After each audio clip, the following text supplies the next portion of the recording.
County Chamber of Commerce with Cheryl Lynch. Today we will be discussing the path one can take with a degree in business. Ms. Lynch, thank you for having us today. No problem. All right. So, can you give us just a little bit of information about what your exact title is and what you do here? I am a certified business analyst for the Small Business Development Center out of UNF. What I do is I help existing and potential business owners in all aspects of business management and growth at no cost to them.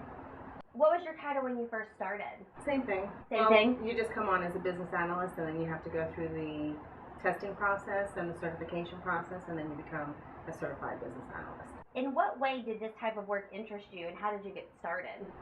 I started out as a client of the Small Business Development Center. I have a business of my own over in St. Augustine with my partner, and took the time to do research and find out how we can get financing that we needed.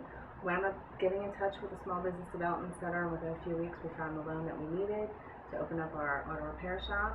And in talking with the certified business analyst there, she was curious as to why I even came for help, because I obviously have a detailed background. I knew how to do a business plan and put all the information together. So I said, well, I don't know what I'm going to do now. I kind of have to stay local because I'm the back end of the business. My partner's the front end. And she said, oh, you'd be perfect for this. They're actually looking for somebody in the Putnam County office that they're just starting. So I said, okay. So she advised me to apply online. I did, went through the interview process, and here we are today. And how long has it been that you've been here? A little over a year now. I started March of last year. What was your major in college? Finance. Finance. Okay. With a minor in economics. Nice. And how well did your college experience prepare you for this job? I would say very well. With the college that I went to, I made sure that, being that from a young age I started doing bookkeeping around 12 years old before computers existed, and really enjoyed the financial part of it, but didn't want to be too specific and wanted to become more of a generalist. So I chose finance instead of accounting, and that enabled me to get the economics background, the finance background, things of that nature. Did projects like comparison of two major corporations, two publicly traded companies, and things like that. So I think it really helped me in understanding the different aspects of business versus just the accounting side of things. What courses have proved to be the most valuable in your work? Probably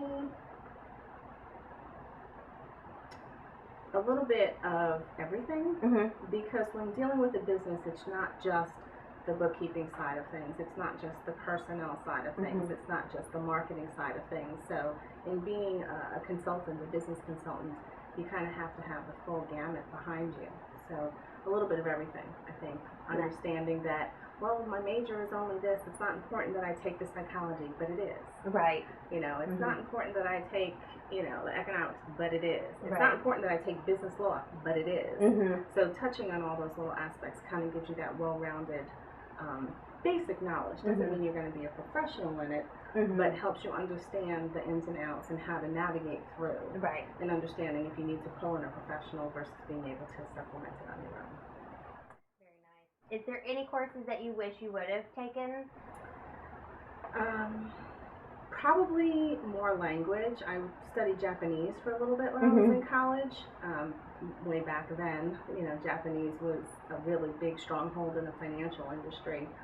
Probably wish I would have extended it more, maybe delved into another Asian language such as Mandarin or something like that, because I think it really helps with understanding the superpowers of the world today and being able to speak their language and understand what they're talking about. What do you feel is the best educational preparation for this career? To be honest, college can give you that fundamental foundation, but hands-on, you never know what's going to happen until you actually step into it. And being that I've got a good varied background with different industries, from entertainment all the way up to real estate and almost everything in between, kind of helps getting your feet wet. I don't think somebody coming fresh out of school would be as qualified as somebody who has been a consultant or has worked in several types of businesses, has maybe owned their own business currently, to be able to understand the emotional roller coaster that business owners go through. So, speaking of that, like, do you have anything that you recommend for people that are going to be graduating, like either paid or unpaid kind of experience that they can go into? In today's economy, with what's going around, if you have an opportunity, even if it's an unpaid opportunity, jump all over it, because it could potentially turn into a paid opportunity. Not everybody's finances, they can do that. But if they are able to suck it up for the time being, however long it's going to be, I would definitely recommend taking advantage of any unpaid internships as well as paid internships to give you the idea and enable you to make the mistakes and learn from them right off the bat. Is there a lot of opportunities that are unpaid that you would know of that y'all would offer here, maybe at the Chamber of Commerce? Well, with the teaming up with St. John's River State College, with UNF, with Flagler, we try and make those relationships work where our clients can become live test studies or have internships for different programs that are going on. And whatever's available, we try and help create that. If there are students that want to get their feet wet in certainly there's a client that I have that's branching out into the IT with videos and really likes the programming side of things, and I have a client who deals in that arena, so I can kind of link them up and see if there's something they could work out together, whatever the case may be. I think networking is really key. And building up those relationships. You never know who you're going to run into, and you're never going to know who knows who to be able to, because it's not so much about what's on written paper now, it's about who you know. Speaking of networking, do you have any recommendations for anybody that want to go into this field for different organizations that they should maybe become a member of so that they can start networking with more professionals in the field? Specific organizations. Well, obviously going through LinkedIn and building your professional network that way. I don't recommend just linking with everybody. Right. If you know of somebody or referred by somebody, mention that. But it depends on the specific field that you want to go in. If you want to be a business consultant, there's a couple of organizations out there, but some of them you have to pay to belong to. But they're like Rotaries and Kiwanis and like charitable things. Volunteer, whether it's through your church or any program that seems of interest to you. Start it as a hobby, because that'll help really build relationships. You know, the whole key of networking is, number one, to be known as an expert, to be a resource, and then to be seen. Those are the 3 rules. So whatever works within your schedule and what you enjoy. So what aspects of your background have been most helpful in your job? I've owned several companies. Nice. That helps. My first one when I was 17, I've been a single owner. I've had partners. I've had ownership percentages. So different types, not necessarily the lead person, but everything in between. So being able to take advantage of those types of roles and relationships helps. And being a key decision maker, I think, has also enabled me to help others in understanding how to navigate through the jungle of dealing with different personalities. What are the various jobs available in this field? It varies. You can be a business consultant out for a major corporation. There's so many different types of consultants out there. You can have a niche, whether it's marketing, accounting, sales, HR. There's a whole different realm. So it just depends on what your passion is. I always say go for what you love. And learn as much as you can, because then it's not really a job, it's more of a career. And you can build on it and appreciate and get value from it. What skills, and you've already kind of touched on this, but what skills or personal characteristics do you feel contribute most to the success in this industry? Personal skills. And because everybody's different. Certain people have a certain level of understanding, other people have another level of understanding, so being able to grasp which level they're on, not that one's better or worse, it's just people learn in different ways, and so you have to be able to understand what gets them. I can talk mumbo jumbo, or I can put it in different ways, so it all depends. What entry-level jobs offer the best opportunities for learning? Any kind of assistant. in any type of field. To be an assistant something is the great way to get your foot in the door and to start off, because you want to have a mentor. You're not going to be the be-all, get-all, know-all when you come out of school. So understanding that you have to learn and get your feet wet in the real world kind of helps. So if you can find that mentor and be an assistant, and titles are just that, right? Poetic, right? So I would try to understand the role that you're going to play. Is it going to be a supportive role?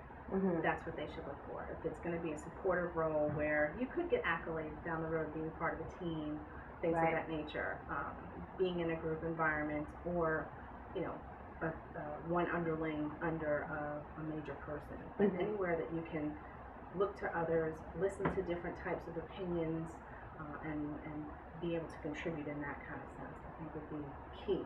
Absolutely key. Okay. And speaking of like the group and stuff like that, is there a lot of, in what you do you do a lot of group work, or like work in teams, or is it more individual? It's all the above. It just depends. There may be different analysts throughout the entire state. We have an intranet that we can utilize. So if there's somebody that has a specific niche, like a horse farmer, I don't know much about horse farming, but I can tap into and reach out to anybody else within the region to say, hey, who's got an idea of this? Then we can collaborate and team up.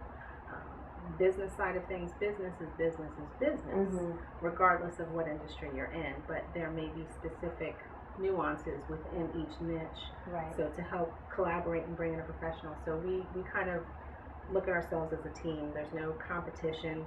It's what's best for the client that we're dealing with. So looking at your job, what is your job like? What is a typical day for you? There is no typical day. And it's funny too, because I'll talk to my mom on Sunday evening. She's like, so what does your week look like? I said, I have no idea. Right. It could be wide open, and I can have certain meetings set, and then once Monday comes, I can have messages and 17 different clients need my assistance. So it varies from month to month, from day to day. If I showed you my calendar of each month, it's like, wow, okay, yeah. It's kind of all over the place depending upon what's going on, between having workshops and working with clients, and then going to meetings and networking and helping to build the clientele. So, I mean, it kind of sounds like maybe it's not a typical 8 to 5 job. Not at all. Not at all. What are your hours kind of like? I mean, can you give us an example? Standard working hours are from 8 to 4:30 Monday through Friday. But if a client works and they're looking to start a business, I'll wait till 5:30 and meet with them. You're a grown-up. You know you're required to do and put in the hours.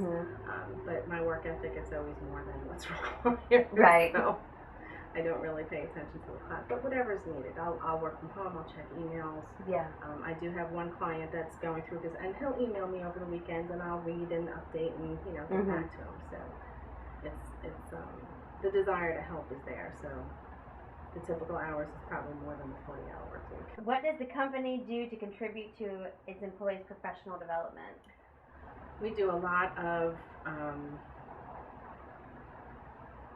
we have the opportunity for professional development. We have to, every 3 years, we have to go through a recertification process. So within that 3 years, we're going to we have a national conference and a statewide conference that has workshops and classes to help us keep our skills up to date with what's going on in the modern world. Marketing is a big thing, because that's always changing with the social media.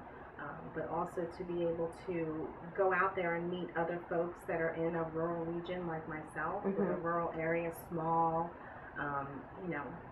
The rural areas are always the last to pick up to where the rest of the economy is as a whole. Right. So being able to network and find their best practices, but there's definitely opportunities and a requirement too. So we do probably stuff annually and throughout the year with specific training and making sure that we're kept up to par with the skill set that we need to help our clients.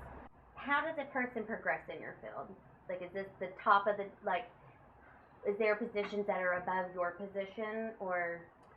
Well, you can get more advanced certifications. I'm currently going to go through and get my international trade certification as well to help clients with exporting and navigating through that process to help increase their sales. But there's financial certifications,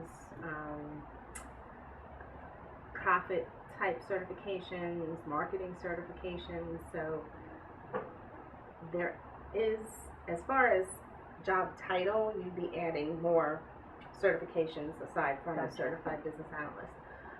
And because it is considered a state job because we're through the university system, people stay forever, so it's kind of hard unless the job is created, so to speak. Gotcha.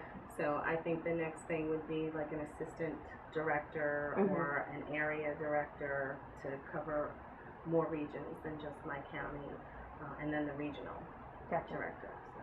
Is there a typical career path in this field? I would say probably not. Okay.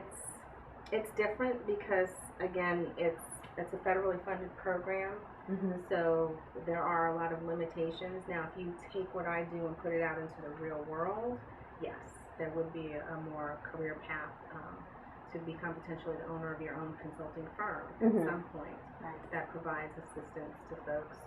But it's just kind of like giving back, I would say. I've done the outside, but now I'm inside and being able to help the mom and pops as opposed to the big city people, if that makes any sense. Do you know of other people that might contact you with similar jobs to yours? You can contact any other CVA within county. So I know in Duval we've got a few, but Nassau County has their own, St. Johns County has their own. Our region covers 18 counties. Nassau, Putnam, Duval, Marion, and I think that's it, have actual full-time people within there, but Duval has a few, and then we've got, this one used to be a circuit ride where someone would come once a month, and a lot of the other counties have that as well, so you can contact the SBDC at UNF and look at our list of folks and reach out to them if you want. And what advice, if any, do you have for someone interested in this field?